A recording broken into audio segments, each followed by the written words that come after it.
किसके पक्ष में खड़े होना चाहिए ईरान और इजराइल के युद्ध? इजराइल की लड़ाई में भारत को किसी के साथ नहीं देना चाहिए। इससे हमें कोई फायदा ही नहीं है। अमेरिका बर्बाद कर देगा, ईरान तो वैसे भी बर्बाद होने ही होना, अमेरिका उसको बर्बाद कर देगा। हमें अगर जरूरत पड़ी तो हमारा मित्र रूस है, उसी के साथ रहना चाहिए, उसी का साथ देना चाहिए। आप मानते हैं कि फिलिस्तीन और ईरान है वो आतंकवाद को पनाह देता है? ईरान कभी देखा तुमने किसी को जो है कोई आतंकवादी पाले उसने? हिजबुल्लाह हो गया, हमास हो गया, लेबनान हो गया, आधे से ज्यादा ये आतंकवादी संगठन है। सबसे बड़ा आतंकवादी तो अमेरिका है। सबसे बड़ा 28 देश बर्बाद किए। तुम अभी बच्ची हो, तुमने मुझे लगता है इतिहास पढ़ा नहीं है। इसके ऊपर अमेरिका का हाथ है, वो कोई नहीं बचेगा दुनिया में, ध्यान रखना। बिल्कुल जिसके ऊपर उसने अपने हाथ रख दिया वो खत्म है। नमस्कार, मैं निशा पाल आप सभी का स्वागत करती हूँ प्रिंसिपल ऑफ न्यूज़ में। आपको बता दें ईरान और इजराइल का जो युद्ध चल रहा है, मतलब पूरा इसमें जो मिडल ईस्ट है वो सामने आ रहा है। मिडल ईस्ट इसलिए भी सामने आ रहा है क्योंकि कई बड़े बड़े देश हैं जो कोई इजराइल के साथ खड़ा है, कोई ईरान के साथ में खड़ा है। रसिया जैसी कंट्री वो ईरान के साथ में खड़ी है और इजराइल के साथ में अमेरिका जैसी बड़ी कंट्री खड़ी है। अब सवाल ये उठता है कि भारत को किसके पक्ष में होना चाहिए, और सवाल ये भी है कि भारत के जो मुस्लिम समाज के लोग हैं ज़्यादातर ईरान के साथ में खड़े हैं। इनसे कारण भी पूछेंगे ईरान के साथ में खड़े होने का कारण क्या है। क्या मानवता के अधिकार के लिए खड़े हैं या फिर ब्रदरहुड यानी कि मुस्लिम ब्रदरहुड के तौर पे खड़े हुए हैं? क्या नाम हो सर आप? मुशर्रफ जी, क्या कहना चाहेंगे, भारत को किसके पक्ष में खड़े होना चाहिए ईरान और इजराइल के युद्ध? इजराइल की लड़ाई में भारत को किसी के साथ नहीं देना चाहिए। किसी के साथ में? किसी के साथ नहीं जाना चाहिए। आप बड़ा जवाब दे रहे हैं क्योंकि कई लोगों से पूछा तो कह रहे हैं कि ईरान के साथ में खड़े होना चाहिए, इजराइल के साथ में खड़े होना चाहिए। आप कह रहे हैं किसी के साथ नहीं जाना चाहिए। इनसे हमें कोई फायदा ही नहीं है, पहली बात तो फिर हमारे किसी काम में नहीं आएंगे दोनों के दोनों। एक को जो है अमेरिका बर्बाद कर देगा, ईरान तो वैसे भी बर्बाद होने ही होना, अमेरिका उसको बर्बाद कर देगा। तो कुल मिला जुला के खत्म है, दोनों ही बर्बाद हो जाएंगे। दोनों बर्बाद हो जाएंगे। जंग होगी, बड़ी तगड़ी होगी। जंग तगड़ी होगी।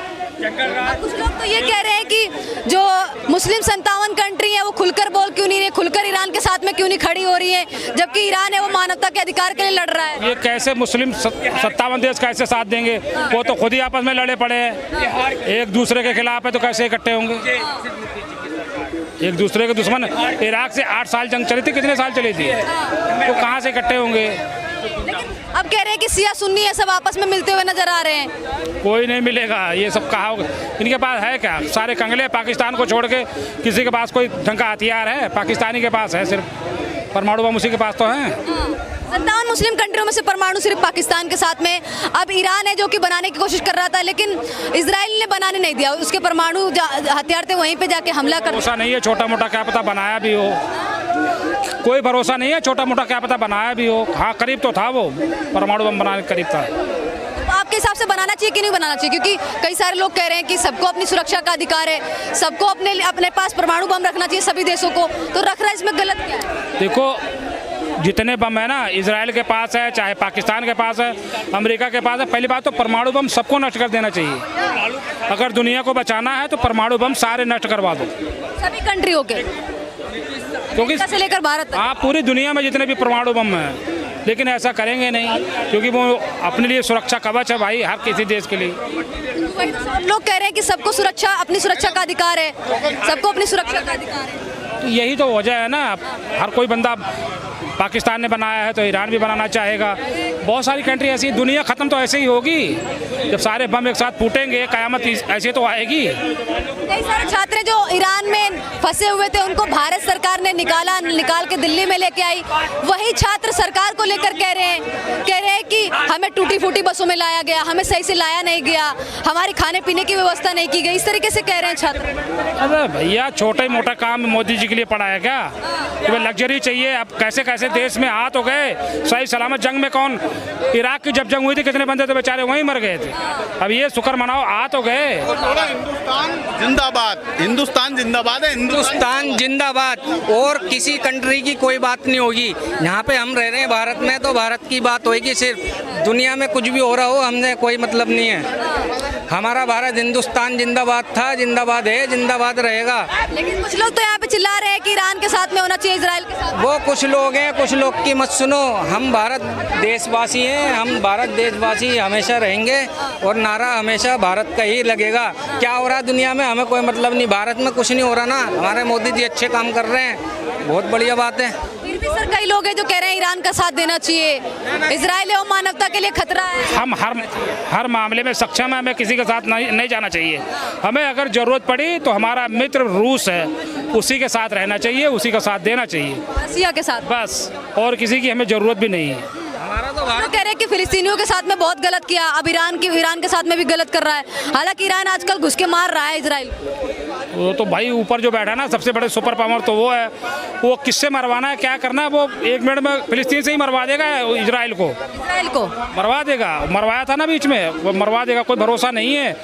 हाँ, चींटी जब चाहे तो हाथी को मार सकती है, तो वो तो इंसान है, इंसान को क्यों नहीं मार देंगे। लेकिन 95 लाख की आबादी को कोई भी मुस्लिम कंट्री, 57 मुस्लिम कंट्री है, वो उससे पंगा लेना नहीं चाहती है इजराइल से। अमेरिका उसके सपोर्ट में है ना, तो अभी कोई ना कोई तो लेगा। ईरान ने लिया ना, ऐसे धीरे धीरे सारे सपोर्ट में आएंगे। लोहे का आकार कब बदलता है, जब पिट जाता है। तो सारे अभी पिट रहे हैं, कभी न कभी इकट्ठे होंगे। 57 क्या 100 होंगे एक साथ, घबराओ मत। 100 होंगे, 57 ही है ना। हाँ, आने वाले कल में 2 एक और मुस्लिम राष्ट्र बनने वाले हैं। अच्छा, कौन सी मुस्लिम राष्ट्र बनने? पता नहीं है तुम्हें? मुझे नहीं पता है। कितना तेज इस्लाम धर्म फैल रहा है, तुम्हें पता नहीं है? इस्लाम धर्म फैल कहाँ रहा है? नहीं फैल रहा। कन्वर्जन कर रहे हैं, जबरदस्ती कर रहे हैं, कहीं पे गए ज्यादा संख्या में मुस्लिम हो गए, अपना परचम ले रहा। किसने कह दिया कोई भी धर्म किसी को जो है जबरदस्ती थोपा जा सकता है क्या? यही एक ऐसा मुद्दा है जो कभी कोई किसी को किसी धर्म में शामिल नहीं कर सकता। आदमी अपने मर्जी से कोई धर्म स्वीकार करता है। लव जिहाद जैसे केस आते हैं, लव जिहाद जैसे केस आते हैं अदर कंट्रीज में। फ्रांस में ले लीजिए आप, फ्रांस में जहाँ पे जिस क्षेत्र में मुस्लिम ज्यादा हो गए वहाँ पे विद्रोह कर देते हैं। हमारे पूर्वज हिंदू थे, अगर हमें उसमें कोई बुराई नजर आती इस्लाम धर्म में, तो फिर हिंदू हो जाते। आप मानते कि आपके पूर्वज हिंदू थे? हमारे क्या पूरे हिंदुस्तान के थे। तो कन्वर्जन किया गया था, औरंगजेब ने जबरदस्ती करवाया था। ये तो गलत फहमी है। औरंगजेब क्या कर लेगा, कैसे? टीपू सुल्तान, औरंगजेब, कई सारे जो मुस्लिम मुगल शासक, ये गलत फहमी है। अभी 12 लाख लोगों ने इस्लाम कबूल किया है, तो कैसे किया? वो यहाँ कौन सा औरंगजेब आ गया? अभी देखा तुमने यूट्यूब पे देखो, 12 लाख हिंदू मुसलमान बने। तो कन्वर्जन करवाया गया होगा। हाँ, किसी ने तो यही सब बातें हैं ना। इस्लाम धर्म में कोई जोर जबरदस्ती नहीं है। धर्मों में है, यहूदी पैसे दे के बना रहे हैं, शामिल कर रहे हैं, तुम्हें पता है? वो सब यूट्यूब पे देखो ना, सारा कुछ दिखाते हैं उस पर लेखा जोखा। पैसे दे के फिर आपके पूर्वज भी शामिल हो गए होंगे। में तो पैसे नहीं, पैसे का कोई चक्कर ही नहीं है। इस्लाम धर्म तो जो एक बार कुरान पढ़ लेता है ना, फिर वो किसी धर्म में जाता ही नहीं। इसीलिए तो सारे जो 12 लाख के जो बने ना, वो पढ़ के ही बने। रोनाल्डो को देखो ना, फुटबॉलर, अभी जल्दी में बना वो। रोनाल्डो जल्दी में मुसलमान बना वो। आपको किसने बता दिया कि रोनाल्डो मुसलमान बने? एक आप लोग पत्रकार हो, आप लोग ये खबरें नहीं रखते? नहीं, आपको किसने बता दिया? मैं वही बोल, मुझे खबर नहीं है इस चीज़ की खबर। फेसबुक यही सब देखते रहते हैं, इसी पे सब कुछ दिखाते हैं। अब क्या करना चाहिए? भारत को किसके पक्ष में होना चाहिए? भारत को किसका साथ देना चाहिए? तो सवाल उठ ही रहा है। लेकिन भारत को मैंने पहले भी कहा, किसी के पक्ष में नहीं जाना चाहिए। ये छोटे मोटे झगड़े अपने आप ही निपट जाएंगे। अमेरिका उसमें निपटवा लेगा, हमें किसी इसमें एंगल दिखाने की हमें ज़रूरत ही नहीं है। आप मानते हैं कि फिलिस्तीन और ईरान है वो आतंकवाद को पनाह देता है, पालता पोसता है, उनको बिठाता है? ईरान और फिलिस्तीन दोनों। ईरान कभी देखा तुमने किसी को जो है कोई आतंकवादी पाले उसने? हिजबुल्लाह हो गया, हमास हो गया, लेबनान हो गया, आधे से ज़्यादा। ये आतंकवादी संगठन है, ये आतंकवादी संगठन है कोई। और अमेरिका वो है, अमेरिका क्या है? सबसे बड़ा आतंकवादी तो अमेरिका है। सबसे बड़ा 28 देश बर्बाद किए। तुम अभी बच्ची हो, तुमने मुझे लगता है इतिहास पढ़ा ही नहीं है। 28 देश बर्बाद करे अमेरिका ने। वो तो मास्टरमाइंड होता है, दिमाग होता है, उसको आतंकवादी थोड़ी ना कह सकते हैं। लेकिन जो ईरान है वो ऐसे बड़े बड़े आतंकवादी संगठनों को पाल रहा है। आतंकवादी सबसे बड़ा आतंकवादी अमेरिका ही है। उसने ही सबको, इजराइल से कितनी जंग करवाई, इराक के ऊपर कितने हमले करवाए, खाली पीली में सद्दाम को मरवा दिया। कोई निकला वहाँ पे? उसने कहा था ना यहाँ परमाणु बम बना रहा, कुछ निकला? कुछ नहीं। परमाणु बम के नाम पे उसको बर्बाद कर दिया। सद्दाम हुसैन का सपोर्ट करते हैं आप? क्यों नहीं करेंगे?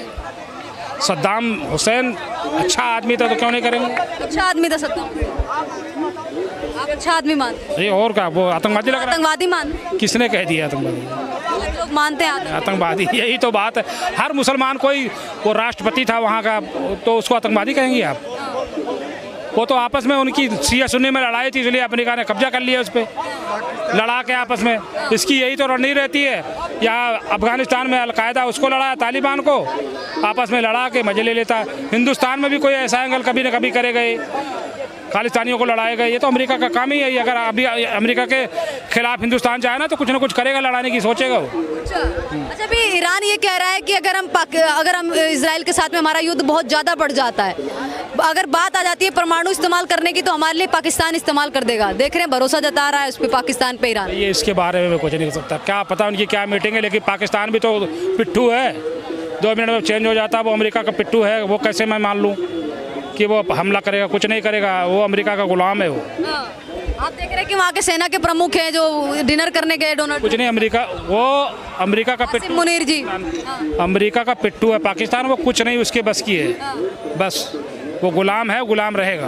पाकिस्तान, आप मानते हैं पाकिस्तान अमेरिका का पिट्ठू? पाकिस्तान में मेरे पिट्ठू है। ये तो हम क्या पूरी सब जानने चाहे, पूरी दुनिया जानती है। कल देख लो उसने क्या किया है, राष्ट्रपति ने, ट्रंप ने डिनर करवाया है आसिम मुनीर को बैठा कर साथ। और हम अपना दोस्त बताते हैं अमेरिका को। ये किस तरीके का दोस्त है ये भी बता दो, बता दो आप। दोहरी रणनीति कर रहे हैं अमेरिका और डोनाल्ड ट्रंप, दोहरी रणनीति कर रहे हैं। जो सरकार एक तरफ कहती है हम ईरान के साथ में खड़े हुए हैं, वहाँ सेना के प्रमुख है वो जाके सारी खुफिया डिटेल्स, खुफिया जानकारी अमेरिका को देंगे, जो इजराइल को वो बताएगा और इजराइल ईरान के खिलाफ इस्तेमाल करेगा। जी, जिसके ऊपर अमेरिका का हाथ है वो कोई नहीं बचेगा दुनिया में, ध्यान रखना। बिल्कुल, जिसके ऊपर उसने अपना हाथ रख दिया वो खत्म है, वो खत्म है बिल्कुल। अरे इजराइल का तो जन्मों जन्मों से साथ दिया है अमेरिका ने। तो जब भी तो आज इसराइल का ये हाल हो रहा है, भागे फिर रहे हैं, बंकरों में छुपे पड़े। तो आज कहाँ है इसराइल के लोग? बंकरों में छुपे पड़े। नहीं जी भी तो छुपे हुए थे बंकर में अभी 1-2 दिन पहले। कौन? नहीं जी, जो यहाँ के प्रमुख थे ईरान। मैडम उनकी तो रोजाना स्टेटमेंट आ रही है, आप कहाँ हो? वहाँ देखो इसराइल में, देखो सारे बंकरों में छुपे पड़े हैं। क्या करना चाहिए भारत को, किसके साथ में खड़े होना चाहिए? सर ने तो बता दिया न्यूट्रल रहना चाहिए, आपका क्या ख्याल है? भारत को तो न्यूट्रल लेना चाहिए, अपना देखते रहो जैसे सारी दुनिया देख रही है, भारत भी देखता रहे। आप मानते हैं कि वो पनाह देता है आतंकवाद को, ईरान, फिलिस्तीन? अरे मैडम, ईरान में कौन सा आतंकवादी संगठन है ये भी तो बता दो। लेबनान हो गया, हमास हो गया, अलग देश है, हिजबुल्लाह हो गया, आतंकवादी संगठन बोला जाता यार आपको कुछ पता ही नहीं है। पनाह देता है। अरे मैडम, लेबनान अलग कंट्री है, हमास जो है फिलिस्तीन में लड़ रहा है। और आपने कौन सा बताया? हिजबुल्लाह पाकिस्तान का है, तो ईरान का तो एक भी नहीं है इसमें। यार इसमें आतंकवादी संगठन, इन्हीं को तो पनाह देता है। अरे कहाँ से बना रहा है? अगर एक आदमी अपने देश के लिए लड़ रहा है तो वो आतंकवादी है। अगर मान लिया हमने पाकिस्तान पर हमला किया, हमने उसको घर में जाके ठोक दिया, तो फिर हम आतंकवादी हैं? हम आतंकवादी हैं क्या? ये बताओ आप। लेकिन सवाल तो ये भी उठा रहे ना बार बार कि इनको पनाह देता है, इसलिए तो इजराइल नहीं चाहता है कि अब आपको अपनी सुरक्षा का अधिकार है या नहीं है? आपको अपने सुरक्षा का अधिकार है या नहीं? सुरक्षा का अधिकार सबको होता है। तो बिल्कुल वो परमाणु बना रहे हैं अपनी सुरक्षा के लिए, तो फिर इसमें दिक्कत क्या है? लेकिन बार बार वो कहता है ना, ईरान तो कहता है कि हम परमाणु बनाएंगे, इजराइल के खिलाफ इस्तेमाल करेंगे, इसलिए इजराइल को डर है, इसलिए परमाणु नहीं बनाने देना चाहता। अरे जब तटपुंजीय देश, भूखे नंगे देश वो बना रहे हैं परमाणु, तो वो तो इसराइल तो फिर भी छका हुआ है। अगर वो बना लेगा क्या बिगड़ जाएगा? जब कहने का मतलब है जब जैसा पाकिस्तान जैसा भूख नंगा देश परमाणु बना सकता है, तो इसराइल क्यों नहीं बना? वो क्यों नहीं बना सकता ईरान? आप मानते हैं कि पाकिस्तान भूखनंगा देश? बिल्कुल, सबको पता है, पूरी दुनिया को पता है। तो यहाँ पे कहते हैं कि पाकिस्तान बड़ा अच्छा है, पाकिस्तान के प्रेम में तो कई लोग खुद को निछावर भी कर देते हैं। अरे करने दो जिसको जो जो निछावर करना है। हमारे लिए पहले अपना हिंदुस्तान है। जब हम हिंदुस्तान में रहते हैं, यहाँ का खाते हैं, यहीं पे रहते हैं, यहीं पे जीते हैं, यहीं पे मरेंगे, तो हमारे लिए हिंदुस्तान पहले है, पाकिस्तान पहले? ये बताओ। लेकिन कुछ लोग तो रो रहे हैं, इसके ईरान के लिए भी रो रहे हैं, कह रहे हैं कि गलत कर रहा है इजराइल। मेरी बात सुनो, ये लड़ाई जो है 2 देशों के बीच है, इसमें हमें तो न्यूट्रल लेना चाहिए।